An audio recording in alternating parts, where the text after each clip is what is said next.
Hi, welcome back to another behind the scenes episode here at Scripture in Motion. Today we're looking at the resurrection story according to the Gospel of Mark. So let's dive on in.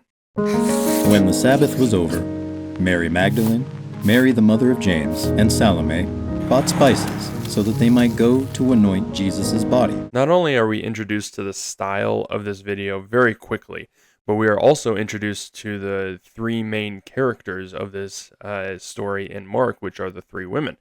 We also wanted to give a little bit of a timeline on when things are happening. So this is happening in the month of Nisan, right after the Sabbath, which would have been Friday sundown to Saturday sundown. So they would have gone on Sunday morning. And this is critical. This is why, as Christians, we celebrate the Sabbath on Sunday. It's because that's the day when Christ rose from the dead. And we are Easter people, and we want to celebrate that every single Sunday. So that's the reason, those are the main reasons why we want to bring the calendar into the picture very quickly in this video. It's a bit more than just marking things off. It's the celebration of Christ rising from the dead on that Sunday morning. Very early on the first day of the week, just after sunrise, they were on their way to the tomb, and they asked each other, "Who will roll the stone away from the entrance of the tomb?" As a pre-production team, we did have to have a little bit of a laugh about this portion of the story, because stereotypically you would think that women are the planners, and we do have to give them a lot of grace. I mean, the last 48 hours have been the craziest 48 hours of their lives, and now they're in grief and mourning and sadness, and just a lot of emotion at this point. But thankfully, because we know the ending to the story, we get to have a little bit of a chuckle that these women are almost to the tomb at this point, and they just have to stop and think and realize who's going to roll away the stone, this huge, massive stone, which is why we come back to the faces of the women and have the question marks above them. But when they looked up, they saw that the stone, which was very large, had been rolled away. One nice aspect about this style of video is the opportunity to be a bit more dramatic. So when we wanted to show the size of the stone, we had it start as a bit more of a pebble, this tiny little thing, and have it grow into the size of the stone that it would have been. Just wanted to have that fun little point out about this portion of the video and about this particular stop motion style video. As they entered the tomb, they saw a young man dressed in a white robe, sitting on the right side, and they were alarmed. Something I wanted to point out here about Mark's gospel is that he doesn't use the specific word angel. It is just a young man dressed in a white robe.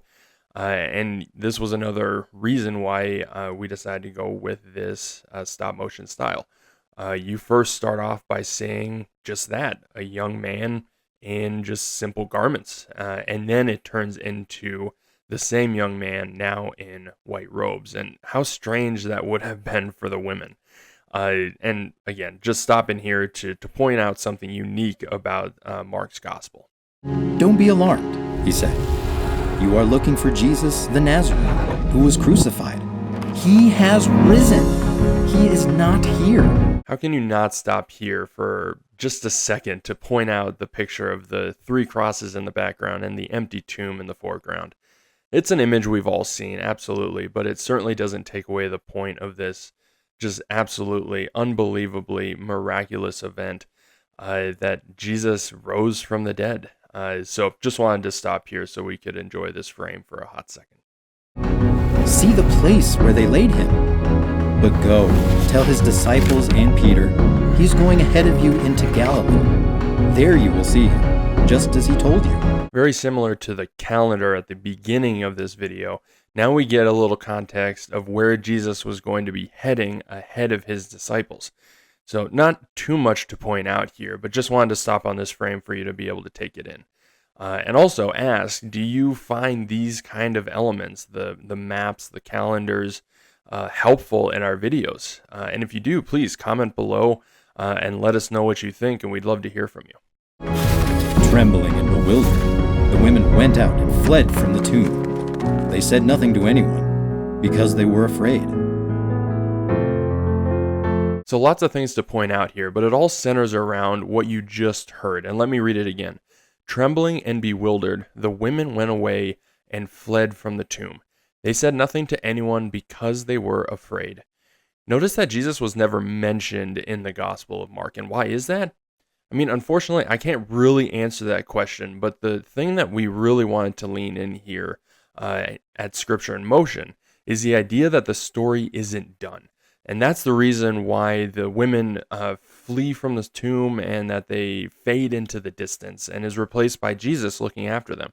That's also the reason why the music doesn't really resolve in the most satisfying of ways, is because we wanted to lean into that the story isn't done. Not just only in the Gospel of Mark, as we know that there is more to that story, but it's also not done for us, as we are welcomed into the story to be able to share the good news that Jesus is alive. So that's kind of what we wanted to portray here at the end of this video. Instead of a question, we wanted you to feel as though it's an invitation. So there you have it.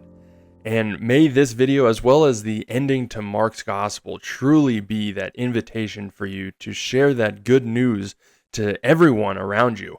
Because as we know, Christ is risen. He is risen indeed. Alleluia. God bless.